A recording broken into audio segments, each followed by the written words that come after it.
All right, you guys, let's talk about time management and stress management for a few minutes. It's going to be a short lecture, kind of like it was before. It says time management is a system of practical skills that allows an individual to use time in the most effective and productive way possible. Okay, this doesn't say to do everything the fastest way possible. It says the most productive and effective. So what does it take to be able to do this? You have to learn to prioritize. What's the important? What do I have to get done? What can I save for a little bit later? What do I need to do now? Those are, that's one way to figure out good time management. Some of you guys are going to be naturally good at this, and some of you guys, if you're like me, you're going to have to really work at it. Hey, when I did the procrastination activity, I had a higher score than any of my students. And so, which is not something to be real proud of or excited about, but this is an area where I really, have to really think about what I'm doing and plan ahead. And that's not my natural instinct to do that. So, but good time management generally prevents or reduces stress. And that's true. When I plan really well, when I get things done early, when I haven't procrastinated, when I've used good time management, it definitely reduces stress. It's like I'm free, do what you need to do. Learning to prioritize, of course. And I heard a really good, actually our youth pastor preached the other day, and he talked about sometimes we need to make sure that we put the important before the urgent. And I'm really bad about putting the urgent before the important.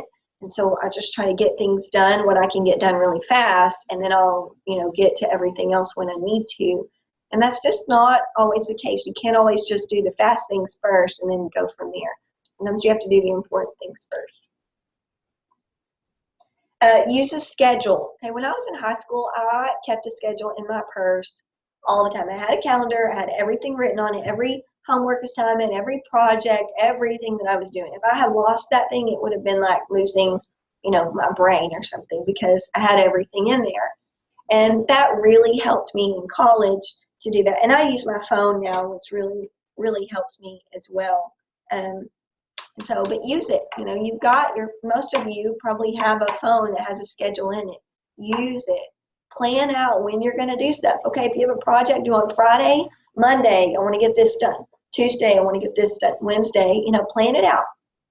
Plan your work. Like I said, it's minimize distractions. Okay, people who distract, TV, music, whatever it is that's distracting you from getting something done, get rid of it. Okay, just so that you can focus. What does it take for you to focus? And then last, of course, is be flexible. Okay, if you're super strict with your time and your schedule, it's going to be actually more stressful probably than not having any time management, because things are going to go wrong,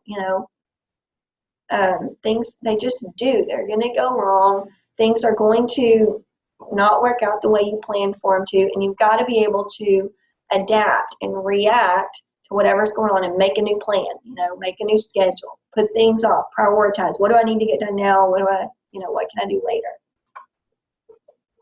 Okay, stress management. So it says, what are some stressors and how do you deal with them? So I'd like for you guys to pause the video for just a minute, and I want you guys to talk about some things that stress you out, okay, whatever that may be, and how you deal with them personally. I'll talk about that as a class, and then you can restart the lecture.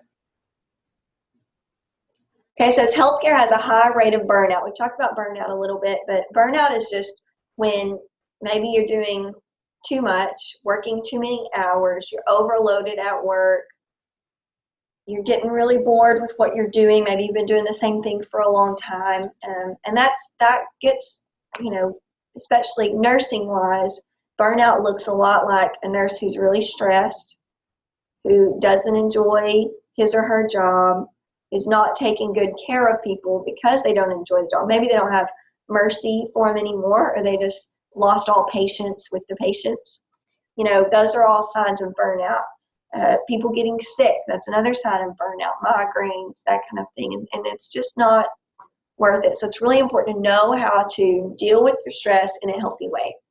It says illnesses that can be caused by stress are migraines, anxiety, depression, asthma, digestive disorders, hypertension, high blood pressure, if you remember, insomnia, which means that they're not getting sleep, heart disease, all of these things. Heart disease probably related to the hypertension. All of these things are illnesses that can come from stress. And I'll tell you this, anxiety and depression run together a lot of times. Somebody's anxious, they also have some depression going on. Not always, but a lot of times you'll see those together. Okay, some stress can be really good, right? So it makes us more alert. But if you're going through a dark parking lot at night and you hear a noise, okay, and you're by yourself, you hear that noise, it's going to stress you out, but it makes you a lot more alert, right? You're aware, a little more aware of your surroundings. So it does that. I mean, it makes us, I mean, even for me, like if I've waited till last minute to get something done, and if it's late at night, I can usually stay up. If I'm under pressure, if I'm a little stressed about it, I can stay up and get it finished. Versus other nights when I'm not stressed, I've still got time to get it done, I would just fall asleep while I was doing that. So it definitely makes us more alert, raises our energy level. So just like I said, with me being able to stay up, that's an example. Increases our ability to make quick decisions. And I find this to be true. Even when I think about grocery shopping, okay, if I'm grocery shopping by myself and I have no time limit, then I'm just like, I basically go down every aisle and look at everything. If I'm trying to pick out, what kind of bread I want, I'm going to look at all different kinds of bread and pick out which one I want. But if my husband's in the car and he's ready to get home and my kids are screaming and I need to run in and get some things, I'm not going to cruise up and down every aisle, right? I'm going to go straight to where I need to go. I'm not going to look at all the different kinds of bread. I'm just going to grab the first one I see and go with that. So it makes us able to make quick decisions. Makes us more organized, usually, not always. Sometimes we get crazier, but usually if I'm really stressed, I have to get organized before I can do anything else, before I can function at all. And then it gives us motivation to accomplish tasks and achieve goals, definitely. It says you'll decide how you'll respond to stress. So what are some ways that you can respond to stress in a really good way? So look, figure out exactly what the stressors are. Don't you find that to be the case? A lot of times, if maybe you waited till last minute to do a project. Well, the stressor is not the project itself. It seems that way in the moment. The stressor is really that you haven't done any of it and you waited till now to get it done. And so even though at that point you probably can't do anything about it, you can prevent that in the future. So what's the real stressor? Use problem-solving methods to reduce the stressor.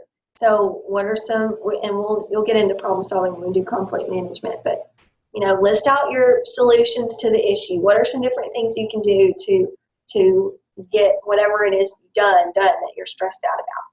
Make a plan and act on it. It says if you start to panic, stop, take a deep breath, think of what's really going on, and then make a clear decision. What's really going on? What's really the stressor? What do I really need to get done right now? What can I put off, until what's really important that I finish, so forth. Stay healthy. You're getting good sleep, and if you're getting a good diet, you're eating well, then you're going to be, it's going to be a lot better for you. You're going to be able to handle that stress better. Your mind's going to be clear. It's just easier to battle that. It says utilize your mentors and be willing to talk. So find people who are older than you, who are more experienced than you, that you can discuss your stressors with, who are going to help you and encourage you through it.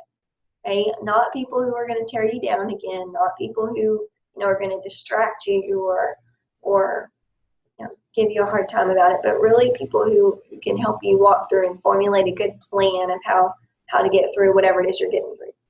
Think positive. Know that things don't always go as planned, and plan for them not to go as planned. Be flexible. No, we've heard that a lot, but so important that you're a person who can react to situations that are going on. Okay, that's especially in healthcare. Things don't work out the way you plan for them to. People don't do what you think that they should, and so forth. Okay, it says find another interest besides your job, and this is really important for burnout. Okay, so if maybe you like to go biking, maybe you like to row, maybe you like to go bowling, maybe you like to read. Whatever it is, find an interest outside of your job that you can really get involved in and really love to do, so that you can, that's just that expends some energy outside of work, and it needs to be non-work related. And then just know that it's okay to say no. Okay, when people ask you to do stuff, you don't have to do everything that everybody asks you to do.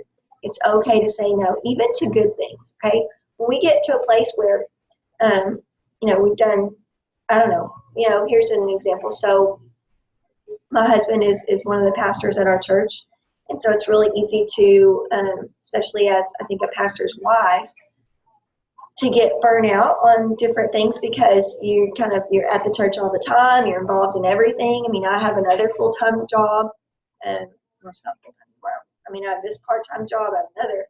I'm doing some other things, and so it's just really sometimes I just have to say no, even though it's a good thing, and that's okay. It's okay for me to do that. I don't.